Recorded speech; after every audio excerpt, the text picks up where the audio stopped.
В эфире телеканала расширенный выпуск новостей «Итоги дня». В студии Валерия Наумова. Здравствуйте. В начале коротко о темах. Призывы будут подлежать только граждане, находящиеся в запасе. Президент России объявил о частичной мобилизации. Высокие показатели по массовой подготовке кадров. Мастерские Якутского медколледжа вошли в число 5 лучших профессиональных образовательных организаций страны. Единственное отечественное производство экологического транспорта в России. Якутский котловой завод начнет выпускать электровелосипеды. Достойно представили республику, став победителями. 5 педагогов гимназии Нейрингри приняли участие в новом познавательно-развлекательном шоу на телеканале «Культура». Сборная Якутии перешла к заключительному этапу тренировок. Подготовка к чемпионату России по боксу, который впервые пройдет в Чите, идет полным ходом.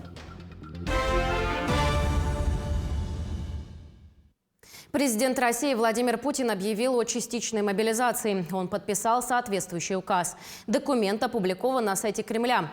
По словам главы государства, призывы будут подлежать только граждане, находящиеся в запасе. Они будут проходить дополнительную подготовку с учетом опыта спецопераций на Украине.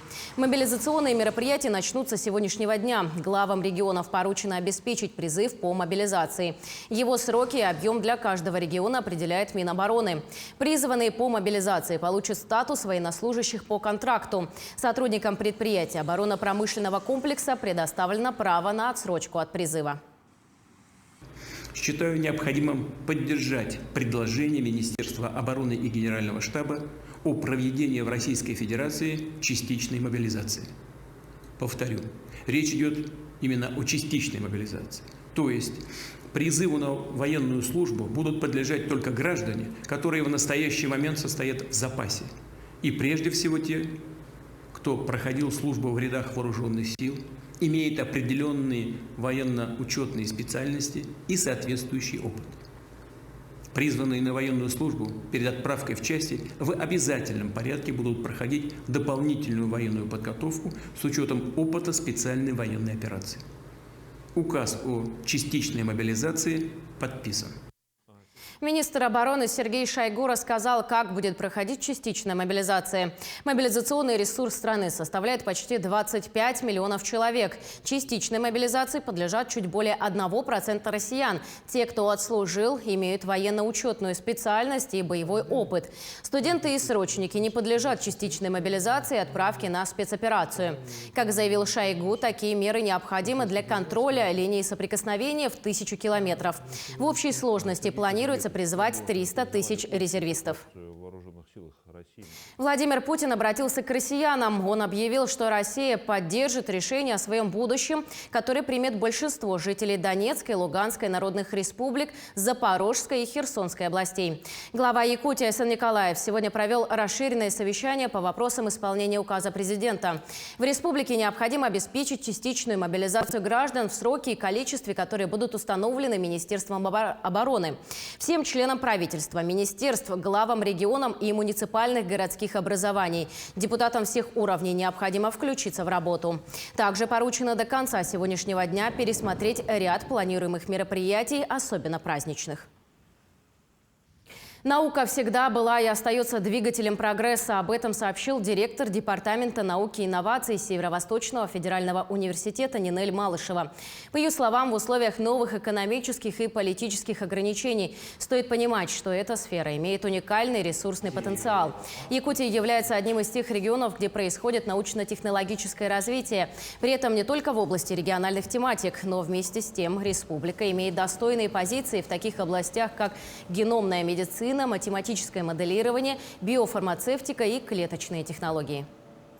По сей день мы активно сотрудничаем с иностранными партнерами, с которыми на протяжении 20-30 лет были налажены деловые, конструктивные отношения.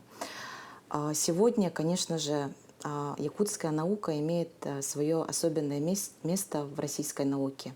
Мы должны гордиться нашим уникальным научным материалом, да, в области мамонтовой фауны, в области уникальных исчезающих языков. Более 50 студентов из вузов и СУЗов страны проходят производственную практику в золотодобывающей компании «Полюс Алдан». Как показывает опыт, минимум треть этих ребят вернутся на предприятие после учебы уже молодыми специалистами. В кадровую политику погрузился Руслан Павлов.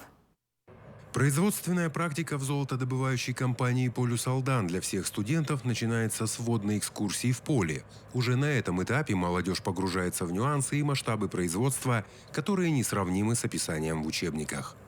Сегодняшняя экскурсия как минимум дала мне понимание всех процессов открытых данного производства. Для некоторых ребят, возможно, это было понимание, что они выбрали свою специальность или выбрали специальность, которая им больше интересна. Ну, дабы понять.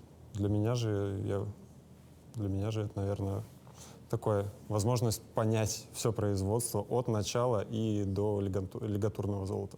Зачастую человек приходит с университета, имея только теоретический багаж. Вот. И практически он может получить только на производстве. Поэтому студенты, которые к нам приходят, они больше подкованы теоретически. Собственно говоря, когда они попадают к нам на участок, мы стараемся их показать, дать им какую-то работу, чтобы они взяли на себя какую-нибудь ответственность и, соответственно, научились свои теоретические знания применять на практике. В этом году в подразделениях золотодобывающей компании производственную практику проходят 54 студента из разных уголков страны.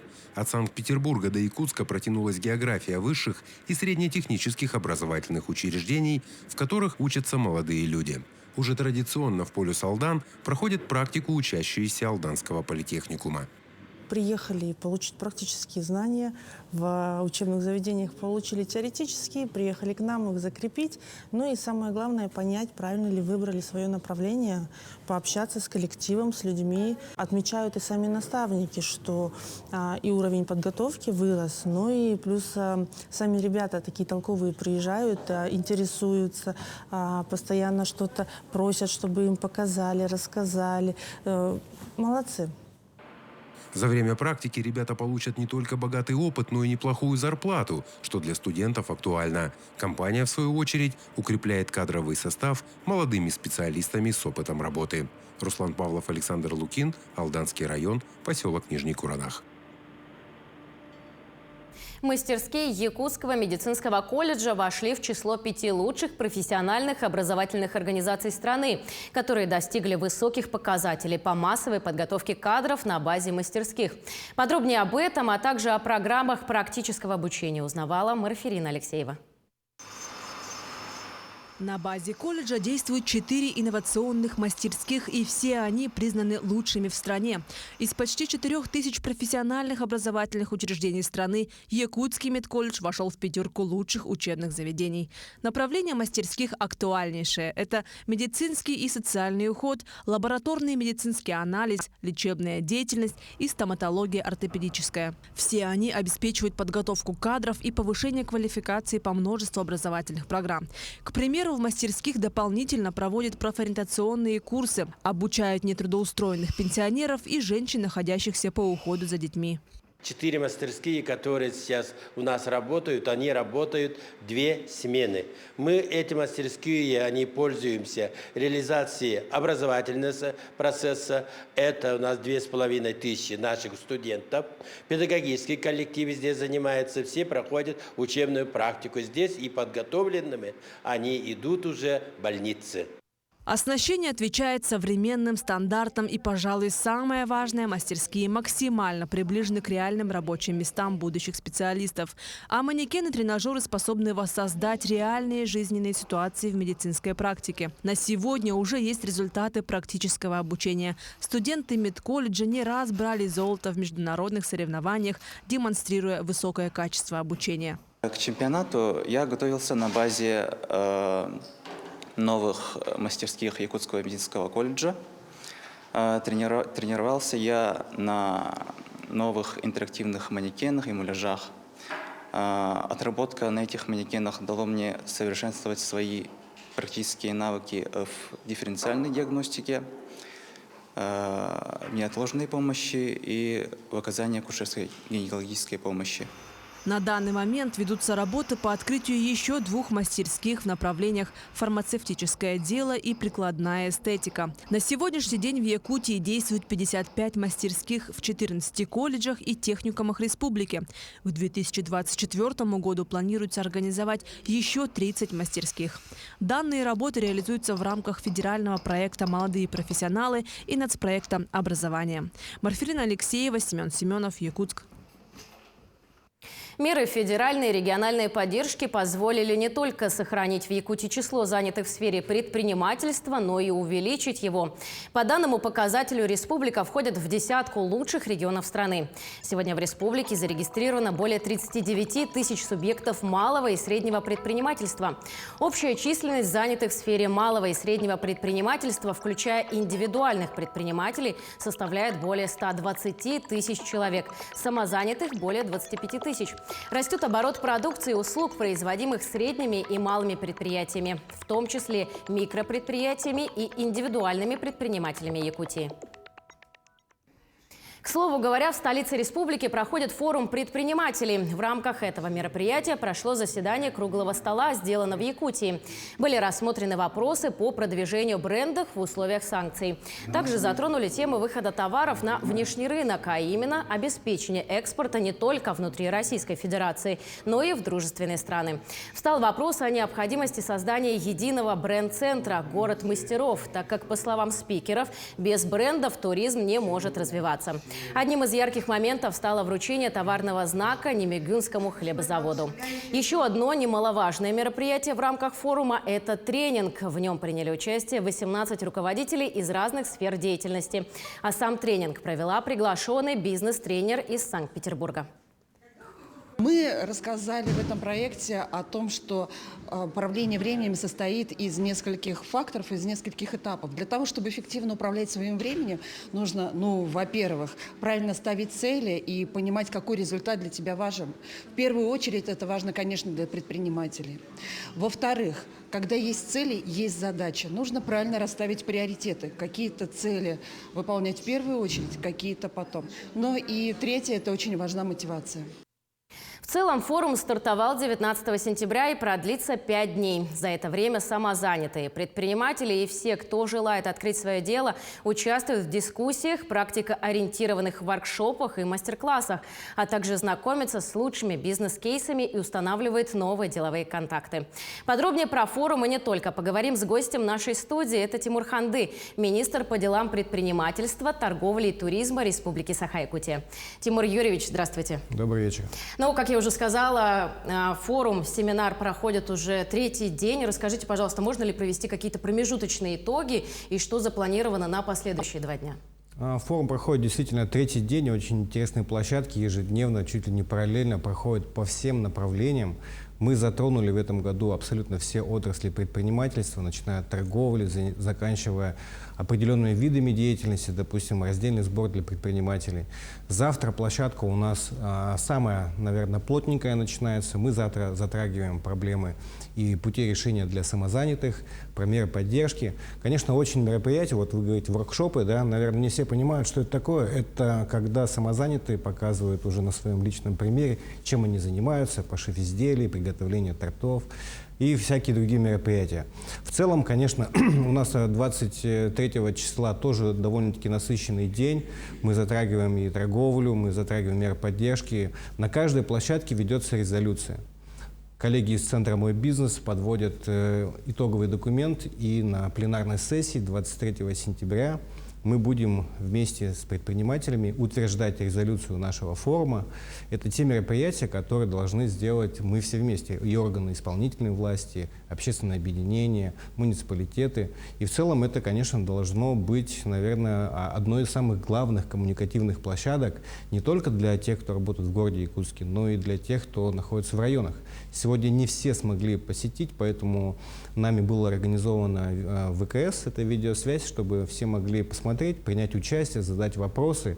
Ну и для удобства, конечно, все идет в записи. То есть в любой момент, когда вы захотите получить ту или иную информацию, вы можете обратиться на канал Минпреда, который мы ведем активно, призываем всех к участию. И там ежедневно выкладываем ссылки либо принять участие по ВКС, либо уже посмотреть запись проведенных семинаров, которые на самом деле сегодня очень актуальны. Тимур Юрьевич, вы являетесь одним из спикеров данного мероприятия. Расскажите, пожалуйста, кто еще помимо вас общается на этом самом форуме? И это же не только представители нашей республики, но и из ее пределов. Конечно, мы сейчас в эпоху цифровых технологий и так можем каждый день привлекать федеральных экспертов, но сегодня, как вы видели в репортаже, присутствуют коллеги, которые имеют опыт, потому что общение вживую никогда ничего не заменит. Из органов исполнительной власти, конечно, форум поддерживают нас первые руководители министерств, ведомств, главы районов, и у предпринимателей есть уникальная возможность напрямую, без всяких официальных писем, вести диалог на равных и решать проблемы не личные, а именно отраслевые. Потому что сегодня проблемы появляются, руководители слышат, и как раз резолюцией этих площадок мы формируем те поручения, те директивы, которые нужно исправлять, и подводить итоги по исполнению этих пунктов мы будем уже в следующем году на таком же форуме. И в завершение коротко хотелось бы спросить о мерах поддержки предпринимателей со стороны правительства республики. Меры поддержки действительно, как вы сказали, попали в топ-10. Конечно, это беспрецедентная мера по упрощенной системе налогообложения. Она была распространена, безусловно, для всех видов экономической деятельности, для ИП, для ООО. И на самом деле и финансовые меры помогли предпринимателям не поднимать, наверное, цены так резко, как идет уровень инфляции, особенно в санкционное время, когда такие мероприятия были в марте-феврале текущего года. Для торговли были разработаны финансовые продукты в виде микрозаймов до 5 миллионов рублей и свыше 5 миллионов рублей для оптовых компаний под льготную ставку. Сегодня ключевая ставка снижается, поэтому необходимо быть гибким и, соответственно, разрабатывать те меры поддержки, которые актуальны сегодня. Тимур Юрьевич, спасибо большое, что пришли. Нашли время ответить на наши вопросы. Желаем удачи вашему форуму. Ждем итогов подведения, потому что действительно итоги должны быть очень такими значимыми. Спасибо. А мы продолжим дальше говорить и ознакомливать наших зрителей с событиями этого дня. Якутский котловой завод начнет выпускать электровелосипеды. Отмечается, что это единственное отечественное производство экологического транспорта в России. Разработка вызвала большой интерес не только среди рядовых жителей, но и крупных компаний. Устройство протестировала и наша съемочная группа. Идея создания электровелосипеда зародилась в 2017 году. Тогда, по словам разработчиков, они закупались оборудованием и наткнулись на похожее устройство. На сегодняшний день компания уже выпустила прототип велосипеда. Управление данного велосипеда практически не отличается от управления обычным электромопедом. Устройство, разработчики назвали его «Френди», оснащено дисплеем, которое показывает скорость, состояние пробега и состояние заряда. В будущем «Френди» оснастят сигнализацией и возможностью отслеживать геолокацию.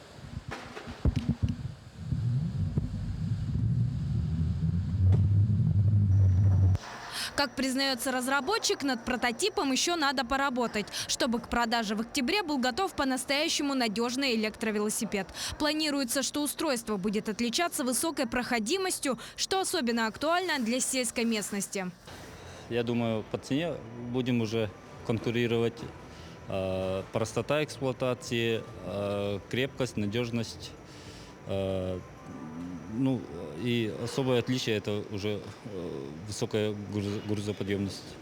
Несмотря на наличие только одного устройства, «Френди» уже заинтересовались сторонние компании. Так, на Восточно-экономическом форуме неприхотливый и удобный байк приметила компания «Яндекс». То есть они хотят заказать для себя, для Яндекс.Доставки, вот такие электрические велосипеды. Сейчас идут переговоры, учитывая их желания, то есть какие электровелосипеды они хотят. Мы будем уже разрабатывать отдельный вид велосипеда. Сам «Френди» может развивать скорость до 40 км в час. Кататься на нем можно будет, не имея прав. Между тем, главный вопрос на сегодня – не повлияют ли санкции Запада на производство? Нет, отвечают разработчики. Необходимое оборудование уже закуплено, комплектующие приобретаются в Китае. Санкции на нас не повлияли. На рынке все необходимые комплектующие в России есть. То есть все здесь закупаемся именно по котлам. Наоборот, даже цена металла удешевела, так что трудностей пока не видим. Так что впереди у якутского электровелосипеда, можно сказать, большое будущее. С рынком сбыта тоже проблем нет. Сегодня отечественному френде противопоставить нечего даже в России. В планах у разработчиков провести пробный заезд на большое расстояние, где дружок покажет, на что способен. Сарглана Неустроева, Григорий Николаев, Якутск. 5 педагогов гимназии номер 1 города Нерюнгри приняли участие в новом познавательно-развлекательном шоу на телеканале «Культура». Команда достойно представила республику, став победителем программы «Передача знаний».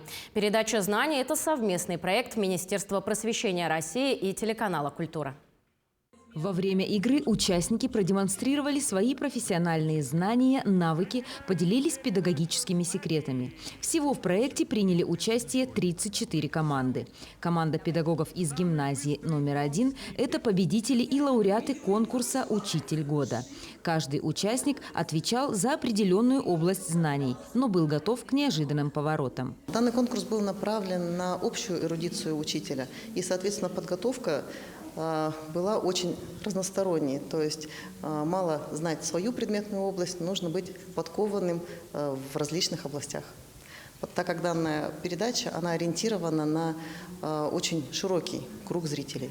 Конкурсы, в которых соревновались команды, были весьма увлекательными и разнообразными. Например, в лабораторной работе приняли участие Маргарита Суворова, учитель биологии, и Екатерина Горюхина, учитель физики. Их задача была надуть шары нестандартным способом. Нам были даны пустые бутылки, сода, уксус, ну и шарики.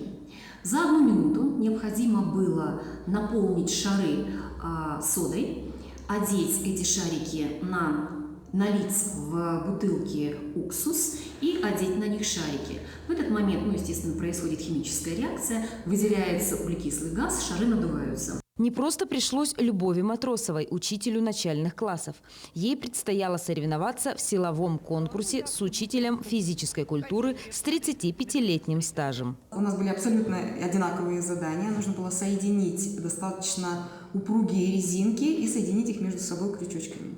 Вот. Насколько резинки тяжело тянутся, знали, наверное, только некоторые, кто за кадром попытался их подергать, эти резинки. Я этого не делала, поэтому я шла, можно сказать, неизвестность. Вот. Но, в принципе, мне все удалось.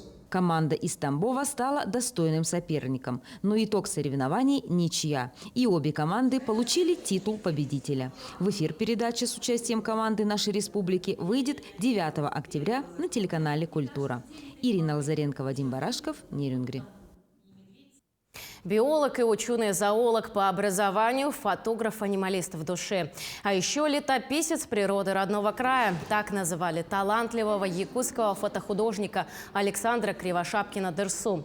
Его не стало в марте этого года, но работы фотографа продолжают жить. И сегодня их можно увидеть в Москве, в галерее на Планерной.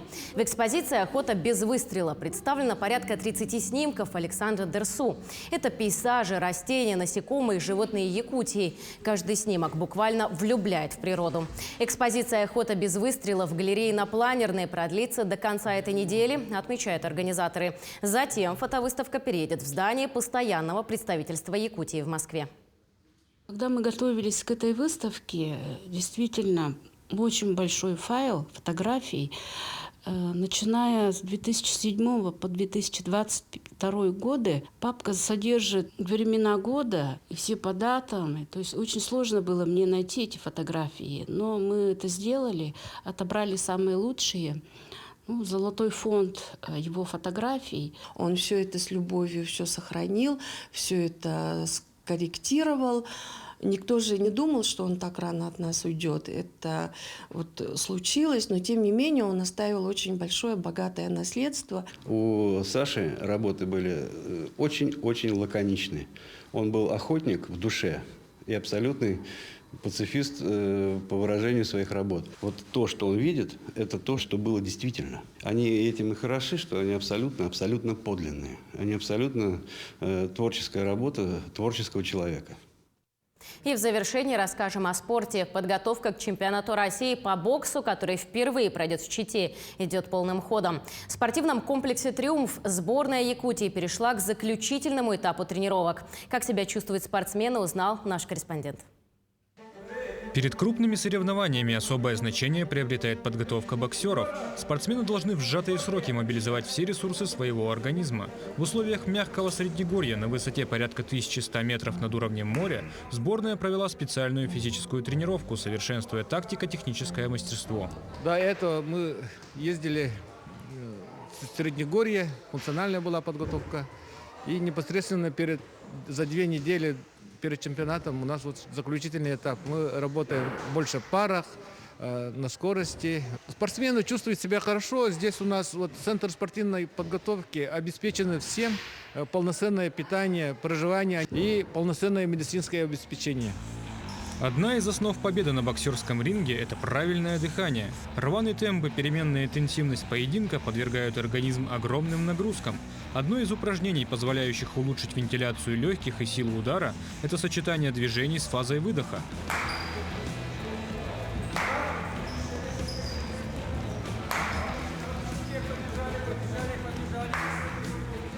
Сбалансированная диета и интенсивные тренировки помогают спортсменам поддерживать свой организм в боевом состоянии.